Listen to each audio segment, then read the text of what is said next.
There you go. Who's that boy? Today, I want to talk about how I manage my income as a creative, and let's see if there's something to learn from or improve on. Well, first thing about me is I have a full-time job. My job is still within like my talents. I'm still an audio producer at work, but it's still a full-time job where I get a steady source of income at the end of the month. If I could backtrack to when I didn't have a job, I still used to do teaching gigs. So I used to teach kids music. What do I do with this money? Well, the first thing about me is I am a very heavy saver. And when I invest in things, I invest in long term things. That's just my attitude as a saver and as an investor. I save close to about 40% of my salary that I get from work. And when I get money from gigs, I usually use that money to buy stocks in the Kenyan market. Like there's some stocks that are very, very obvious. So that's how I tend to save my money. I also do a lot of savings with like some insurance guys when I get gigs. So my income is split between my expenses, which is my living expenses, and I don't spend a lot on myself because I don't move around a lot. The reasoning behind my saving and investing in long term things is ideally, if you want to set up a business or if you want to be able to like build something like this, one of the easiest ways you can do this is by credit. It's by borrowing. So you don't have to squeeze yourself. You don't have to squeeze your savings in order to buy like a microphone. You don't even have to like squeeze your expenses in order to buy a microphone. But now the savings that you have and the investments that you make, they can be used as collateral.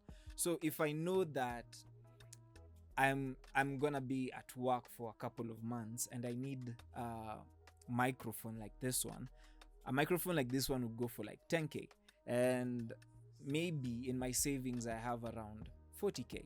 So it's easy for me to get that 10k from someone, even if it's not the bank. It's easy for me to go get that 10k from my friend because I know I already have it. Then if he doesn't need that money as much, I could strike a deal like, let me pay you 3k 2 months, then 4k 1 month, or let me pay you 2k a month until like I'm able to pay you back. So I haven't squeezed myself, but I've bet on my savings that I'll be able to pay you back the money that I've borrowed from you. So that's just my mentality as a savings person. Another thing about being a creative is you'll always want to invest in gear.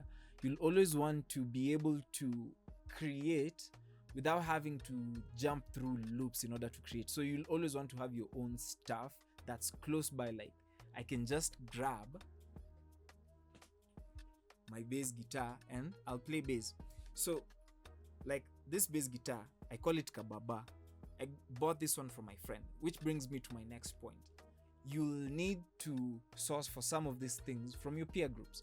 So personally, I'm a member of various groups like for musicians, and sometimes people sell their gear, and it's easy to get gear at a really good cost, and you'll know it's quality gear because you've seen those guys play, and you also have a chance to go and inspect it. So you don't necessarily have to buy things new. You can always look around the communities that you're a part of and see if you can find what you're looking for. The other thing that I have going for me is I still have ongoing relationships with people that I used to either intern for, or I did a gig for them, or we went to school together, or they were my mentor. I still maintain a healthy relationship with them.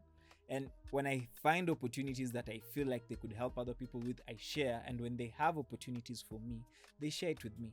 And that's another way of like getting some gigs that come out of the blue but really end up saving your ass. Most of the gigs that I do are very skill oriented, so it's within my line of work and it's within the things that people know me to do. And as a result of this, I also spend a lot of time and also a considerable amount of money in improving my skills by doing courses or even just spending the time to sit down here on YouTube and learning something new. So in case if you're wondering the kind of music a person with my kind of lifestyle makes, you could go check out my Spotify. I have some music on there, and there's a project that I'm rolling out, and I would really like you guys to have a look at the behind the scenes. So if you follow me, I'll post a lot of that content over here. And if you have any questions, you could definitely drop them in my comments, or you can drop them in my DMs. I'm happy to answer. There's also my email over there. My DMs are not full. I'll see your message. So yeah, thank you for watching, and go check out my music.